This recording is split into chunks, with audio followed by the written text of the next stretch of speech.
Hello à tous, j'espère que vous allez bien. Donc aujourd'hui on se retrouve dans une nouvelle vidéo. C'est la partie 1, je pense, de mon book haul. Parce que j'ai acheté 10 livres et j'en ai emprunté 10, donc en tout ça fait 20. Mais j'allais pas vous présenter 20 livres dans la même vidéo. Déjà celle-là va être assez longue.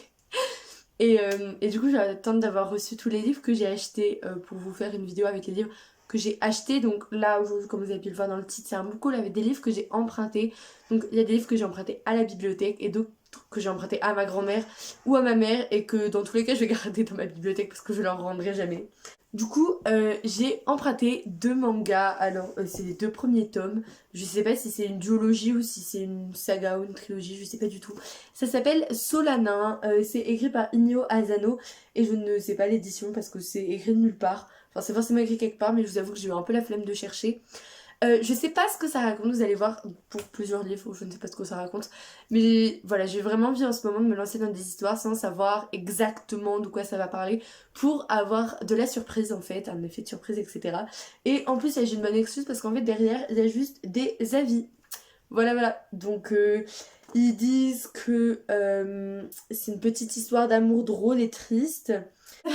Donc, on va suivre, je le sais parce que j'ai commencé à le lire un peu, le tome 1. On va suivre donc deux jeunes qui s'appellent Taneda et Miyeko, qui viennent donc d'entrer dans le monde du travail. Je sais pas trop où c'est en Asie.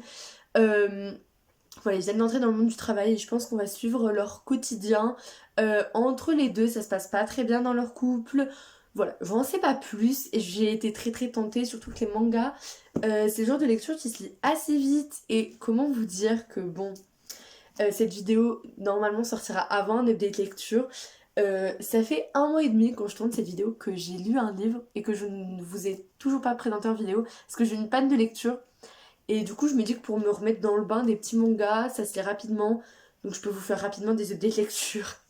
Ensuite, toujours donc dans la bibliothèque de mon village, j'ai pris un roman, mais alors pour les gamins, très clairement, mais je n'avais jamais lu, ça me tente bien. C'est Théodore Boone, Enfant et justicier de John Grisham, publié aux éditions O O-H-O.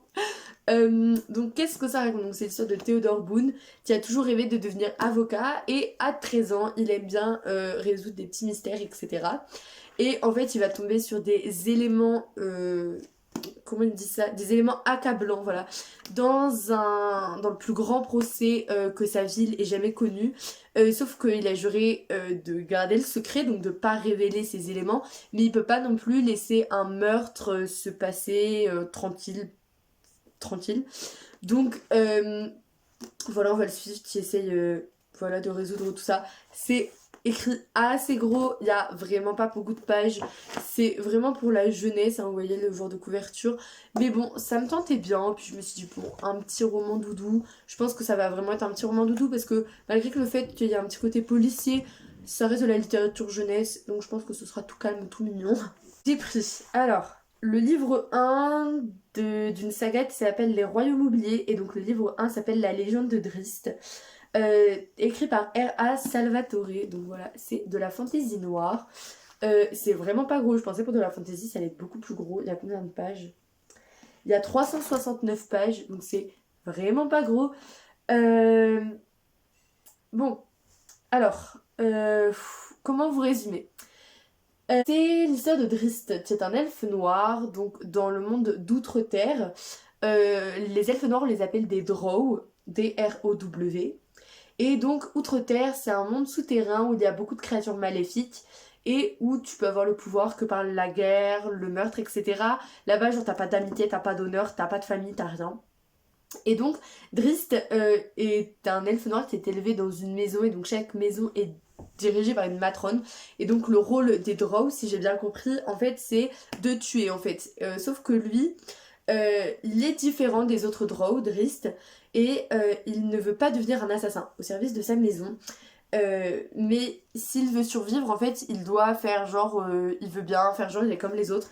Le problème, c'est qu'à un moment, ça suffira plus de se cacher et il devra se battre seul contre tous. Alors, ce livre-là, oula. la luminosité. Ce livre-là, pourquoi je l'ai pris, je ne sais absolument pas. Je pense que je l'ai pris parce que c'est important de le lire, je pense, dans sa vie. C'est le journal d'Anne Frank, écrit par Carole Anne Lee, publié aux éditions Succès du Livre. Je crois que c'est l'édition. Bref.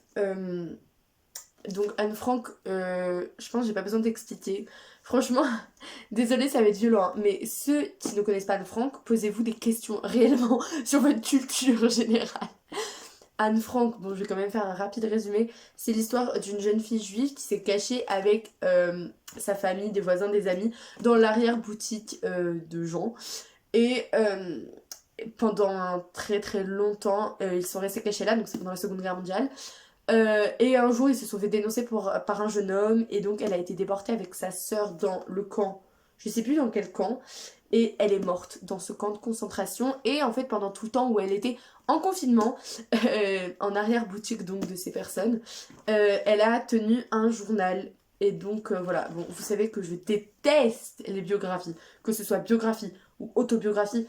Je n'aime pas ça, je sais pas, j'ai un problème avec ce genre. En soi, j'en ai lu que 3, il y en a 2 sur 3 que j'ai aimé. Donc voilà, j'ai aimé Elton John et j'ai aimé La mort est mon métier, qui était aussi une biographie.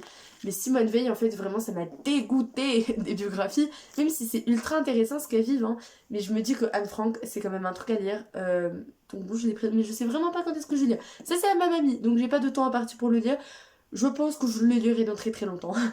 Ensuite, j'ai emprunté du coup un livre policier de Joël Dicker, donc c'est La disparition de Stéphanie Meller, publié aux éditions de Fallois. Alors j'ai déjà L'affaire Harry Kéber à lire de Joël Dicker, mais vu que cet été j'aimerais bien me faire un été policier.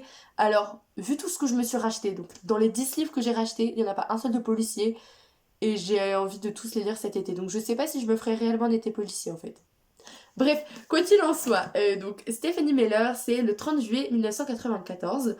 Euh, il va y avoir un meurtre sanglant du maire et de sa famille dans les Hamptons, du coup c'est à New York, dans l'état de New York. Et donc l'enquête va être confiée à Jess et Derek, et ils vont réussir à mettre le meurtrier avec des preuves solides comme pas possible derrière les barreaux. Le problème c'est que 20 ans plus tard, au début de l'été 2014, une journaliste, du coup Stephanie Meller, va voir Jess et va lui dire Gars, tu t'es trompé de meurtrier. Et du coup elle va disparaître. Voilà, du coup la disparition de Stephanie Meller. Et donc Jess va être en mode d'accord, donc elle disparaît juste après m'avoir annoncé qu'elle avait trouvé le véritable coupable. Coïncidence? Je ne crois pas. Il est assez gros, bah, c'est un grand format après, donc bon voilà. Il y a 620 pages, putain. Et le dernier livre que j'ai emprunté à ma grand-mère, c'est un livre de Jules Verne. Alors pourquoi je l'ai pris? Je sais pas. Parce que Jules Verne, ma mère me l'a déconseillé. Mais bon, c'est pas grave. C'est Le Volcan d'Or. Voilà, là il y a écrit Voyage extraordinaire. Les intégrales de Jules Verne. Voilà, donc c'est aux éditions Hachette. Oui, oui, messieurs, dames, c'est du Hachette, je crois. Oui, c'est du Hachette. Donc par contre, vous voyez, c'est écrit assez petit. Mais il y a souvent des images. Enfin, c'est très clairement un truc pour les petits. Mais je sais pas, il me tentait de ouf. Sa couverture, elle est si belle. Waouh. Il va dans mes rouges. Les rouges, je commence à manquer un peu de place, hein.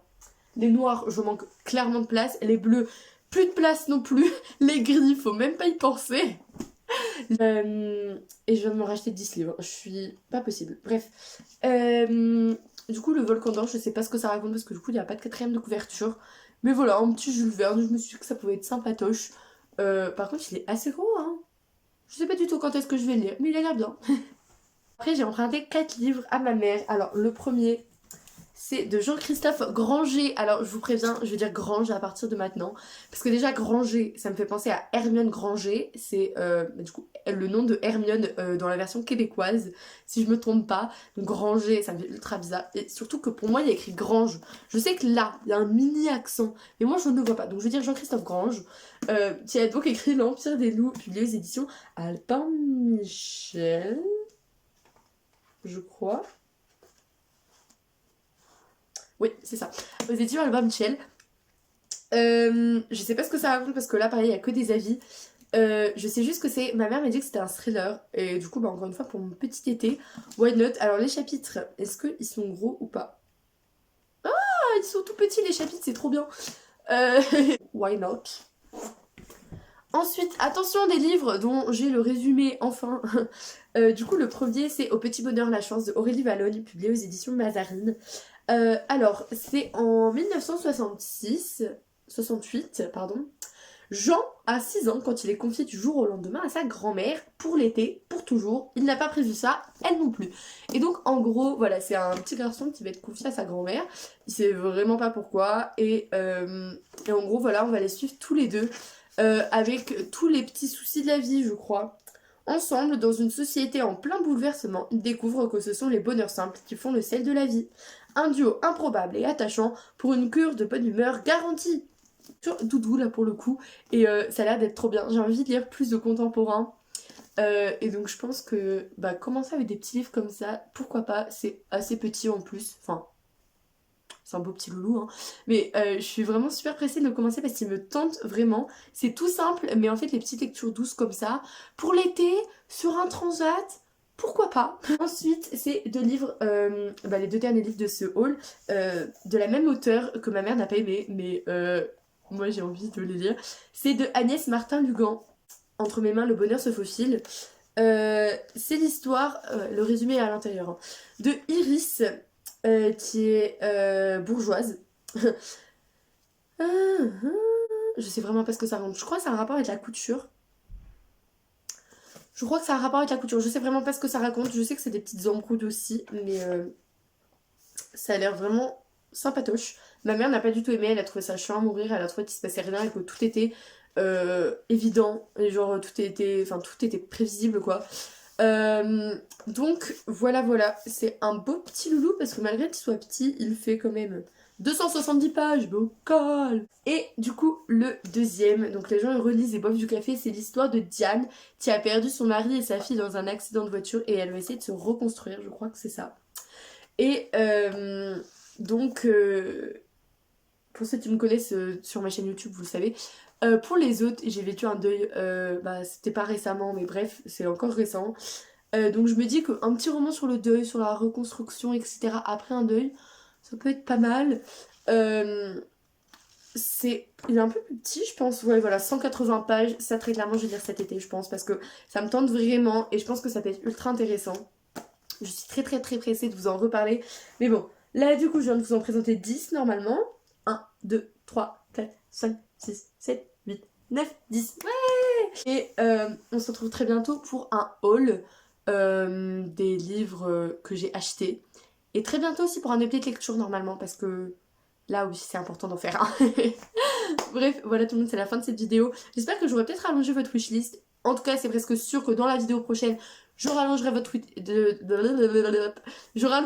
votre wishlist parce qu'il y a des petites pépites.